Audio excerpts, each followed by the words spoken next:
I watched it on a mediocre anime, so let's talk about it. Anyways, today we're talking about the anime called The Aristocrat's Otherworldly Adventures Serving Gods Who Go Too Far. Jesus, that's a mouthful.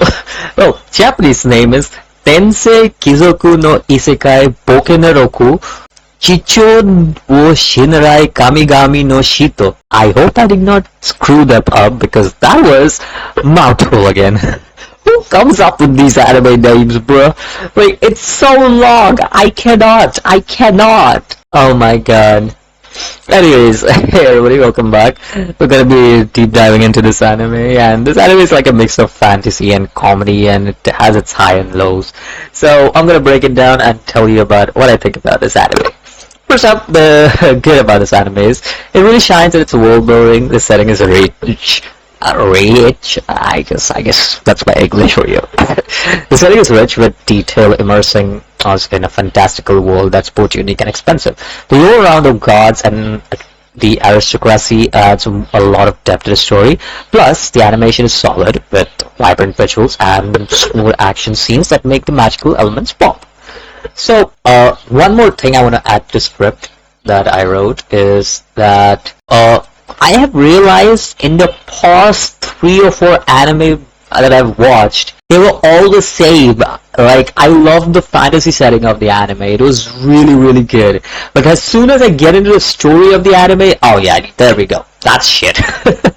That's exactly the trope I have been seeing for the past 3 or 4 anime that I have watched, I think. I don't remember which was the last good anime I talked about, but I am going to talk about like another anime, most probably next week or this week. I'm not sure, but we're going to talk about that, and I'm going to talk good things about it and bad things about it. Now, moving on to the bad stuff. The pacing is a bit uneven. Sorry, I'm kind of unwell. The pacing is a bit uneven. Some of the episodes just drag on with excessive exposition for no reason whatsoever, while others just rush through all the important stuff. It's inconsistent on what it wants to do, and this disrupts the flow of the story, which is where see. I'm playing Valorant all of a sudden. Anyways, this is the flow of the story where you kind of like lose that grip that you have on the anime, and you forget what's happened in like the past episode. It kind of makes you think like, what? Also, the humor, which is a big part of the anime, might not hit everyone's mark. It feels lot more repetitive and sometimes forced at best aspects of the characters, I would say, is most probably the best aspect of the anime. My bad. I'm making a lot of mistakes. Just forgive me. The best aspects of the anime, I would say, is definitely the character interactions. The dynamic between the aristocrat and the god is pretty hilarious, not gonna lie, and it provides some of the best moments in the series. The world's magical system is also creatively designed, offering a refreshing take on typical fantasy element we see in fantasy anime. On the flip side, the worst aspect is some of the character motivations are just pretty flimsy, you know. At times, it feels like the characters act out of convenience and rather genuine development, which is a major issue for like 50 other isekai / fantasy genres that I have watched. I can't name every one of them, but we just did one like before this. I think that was the Demon Sword Excalibur Academy thing. That also had a similar issue with where the characters like act out of convenience rather than like genuine development. And another thing that I want to add on is the anime's resilience on certain tropes can make the plot feel a bit more predictable. At least I can say one thing about it. This anime had better execution than the previous one I talked about, and I think I like this one better than that one. That's just my personal opinion. When it comes to characters, the goods about it is the protagonist's charm and wit that make him stand out. Like, his interaction with the gods are often amusing and provide a lot of character-driven comedy. The supporting cast also have their moments, with each character adding some kind of uniqueness to the mix. But there are some bads too. The secondary characters, like for example the adventure party that the main character goes with, it just feels very underdeveloped. They often lack depth and come across as one-dimensional, which can make that interaction with the main character less engaging, because they blindly follow the main character like there is no tomorrow. I kind of feel like that is not what you want. I kind of feel like these characters that the main character goes and hangs out with, like, they should have some kind of relevancy to what they do, right?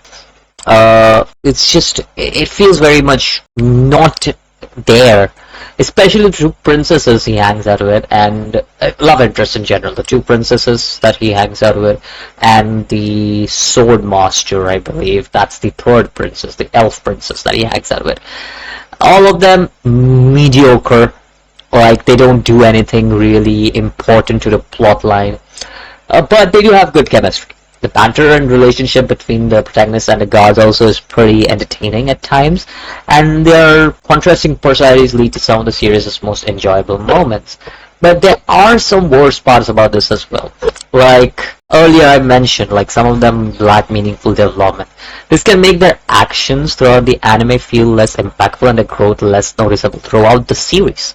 This is a major weakness that this series has. And what's the strong point of the anime is most probably the creative world building that this anime has and the humor that this anime has. Most probably that's the thing.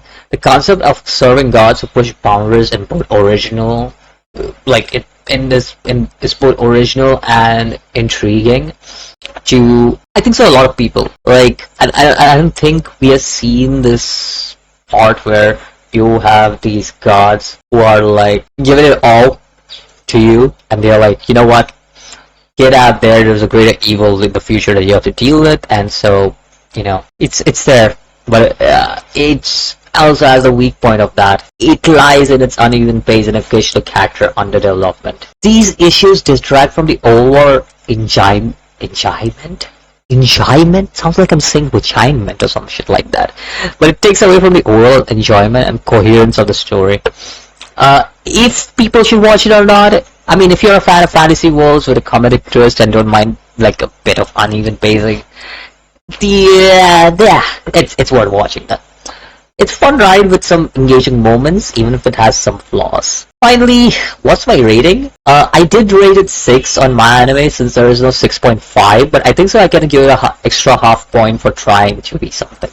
The previous anime that I talk about, I don't want to name the whole last name because that shit is not it.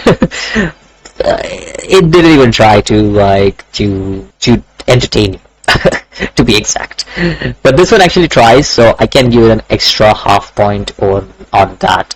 It's a solid watch with a lot of potential, but it doesn't quite reach its full potential due to the pacing issues and underdeveloped characters.